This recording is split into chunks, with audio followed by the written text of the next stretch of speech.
कि 4 गो के पोस देली दूधवा पियाई के,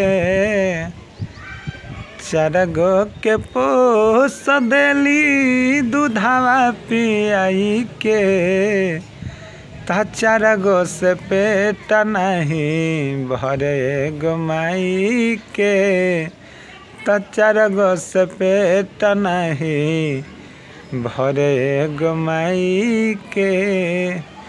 कालवा भाई लोग, उम्मीद बा अच्छे होखबा। हम राइटर सियाराम बेदर्दी, स्वागत बा हमारा चैनल में। और जौन गाना गुनगुनानी हाँ वो गाना पर एक सॉन्ग लिखले बानी रउआ खातिर, और उस सॉन्ग के जौन बाकी मुखरा लिखले बानी। और आप लोग के अच्छा लगी तो कमेंट करिए, हम पूरा फुल सॉन्ग लिख के दें।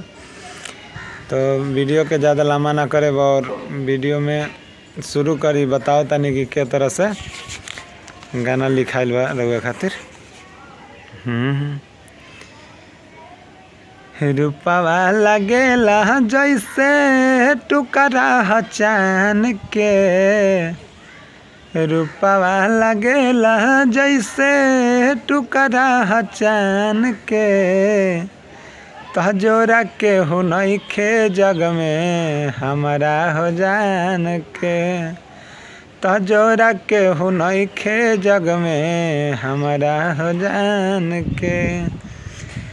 बानी बसवले दिल में अपना हो मान के, बानी बसवले दिल में अपना हो मान के, तहजोरा के हो नइखे जग में हमारा हो जान के। यह मुखरा है। और इसे भी अच्छा एक अंतरा लिख देव अगर रउआ चाहे तो रउआ लोग फ़ोन करी या फिर कमेंट करी, हम गाना लिख के व्हाट्सअप कर दें।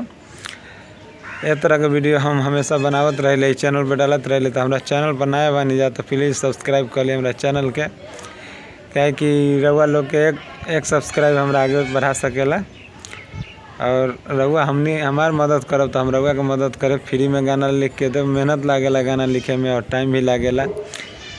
तो चलिए मिलत है रउआ लोग से अगला वीडियो में, तब तक के लिए बाय बाय, लव यू।